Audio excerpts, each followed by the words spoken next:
गोली का जवाब गोली से देने के बाद अब भारत पानी का जवाब पानी से देने की रणनीति पर उतर आया है।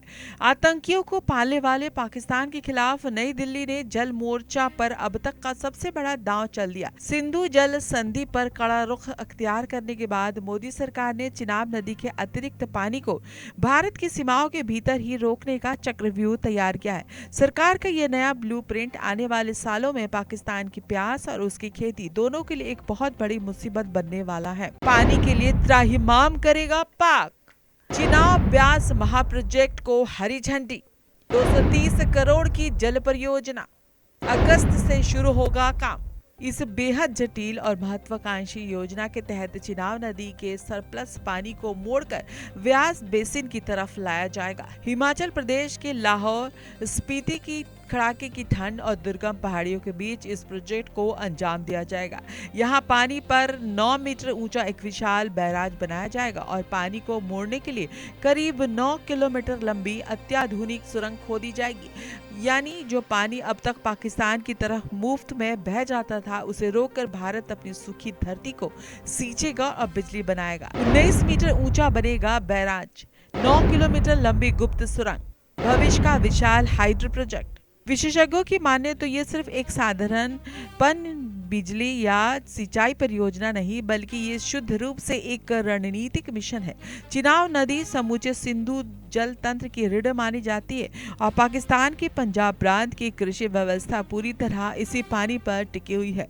भारत ने साफ कर दिया है कि वो अंतर्राष्ट्रीय नियमों के दायरे में रहकर अपने हिस्से के पानी की एक एक बूंद का इस्तेमाल करेगा।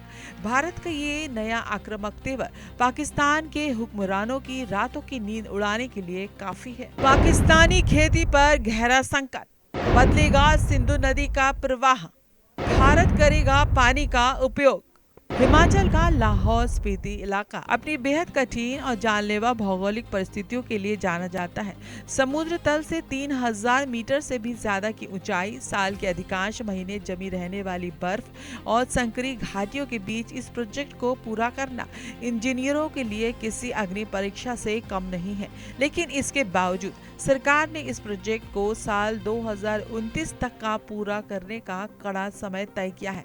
हालांकि ये देश की भावी जल सुरक्षा और संप्रभुता से जुड़ा हुआ एक बेहद संवेदनशील और जरूरी मामला है। लाहौर स्पीति का सबसे कठिन मिशन, बर्फीली चोटियों पर निर्माण कार्य, 2029 तक पूरा होगा प्रोजेक्ट। जल, जिसे अब तक सिर्फ एक प्राकृतिक संसाधन समझा जाता था, अब 21वीं सदी की भू राजनीति का सबसे अचूक और धारदार हथियार बन चुका है। भारत सरकार ने वैश्विक मंचों पर अपनी नीति बिल्कुल स्पष्ट कर दी है कि आतंकवाद और जल सहयोग दोनों साथ साथ नहीं चल सकते।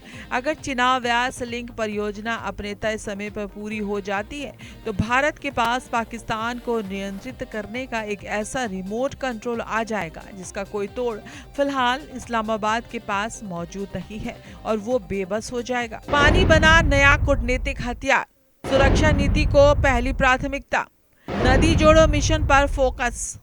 साफ है, चिनाब व्यास लिंक प्रोजेक्ट को सिर्फ एक नदी जोड़ो अभियान समझना बहुत बड़ी भूल होगी। ये भारत की नई रक्षा और जल नीति का एक ऐसा मिला जुला रूप है जो आने वाले समय में दक्षिण एशिया के पूरे जल समीकरण को हमेशा के लिए बदल कर रख देगा। इस प्रोजेक्ट के जरिए भारत न केवल अपनी ऊर्जा और सिंचाई की जरूरतों को पूरा करेगा, बल्कि सरहद पार बैठे दुश्मनों को ये संदेश भी देगा कि भारत की शराफत को उसकी कमजोरी समझने की खता अब बहुत भारी पड़ने वाली है।